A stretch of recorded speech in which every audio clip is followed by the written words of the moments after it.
আসসালামু আলাইকুম। আজকে জানাবো ফাইলক্স ট্যাবলেট সম্পর্কে। এটি তৈরি করেছেন রেডিয়েন্ট ফার্মাসিউটিক্যালস লিমিটেড। ব্যবহারসমূহ: সিওপিডি এবং হাঁপানি রোগের প্রতিরোধক ও প্রতিষেধক ওষুধ হিসাবে ব্যবহৃত হয়। ১. হাঁপানি অ্যাস্টমা তে শ্বাসনালী প্রশস্ত করে শ্বাস নিতে সাহায্য করে। ২. খাপ ক্রনিক অবস্ট্রাকটিভ পালমোনারি ডিজিজ বা দীর্ঘস্থায়ী ফুসফুস রোগে।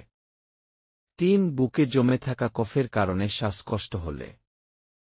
৪. ফুসফুসের রাস্তার ব্রঙ্কিয়াল টিউব মাংসপেশি শিথিল করে। ৫. শ্বাসনালীর প্রদাহ কমায়। ডোজ: প্রাপ্তবয়স্কদের ৪০০ মিলিগ্রাম ট্যাবলেট প্রতিদিন ২ বা ৩ বার বা একজন চিকিৎসকের পরামর্শ অনুযায়ী। বয়স্ক ২০০ মিলিগ্রাম ট্যাবলেট প্রতিদিন ২ বা ৩ বার সর্বোচ্চ দৈনিক ডোজ ১২০০ মিলিগ্রাম।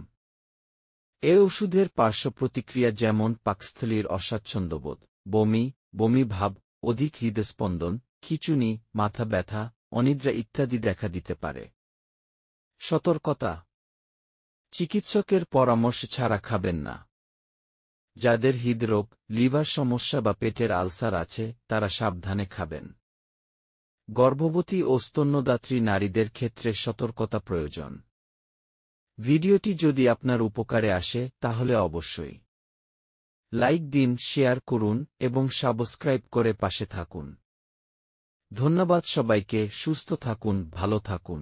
আবার দেখা হবে নতুন একটি হেলথ টপিক নিয়ে।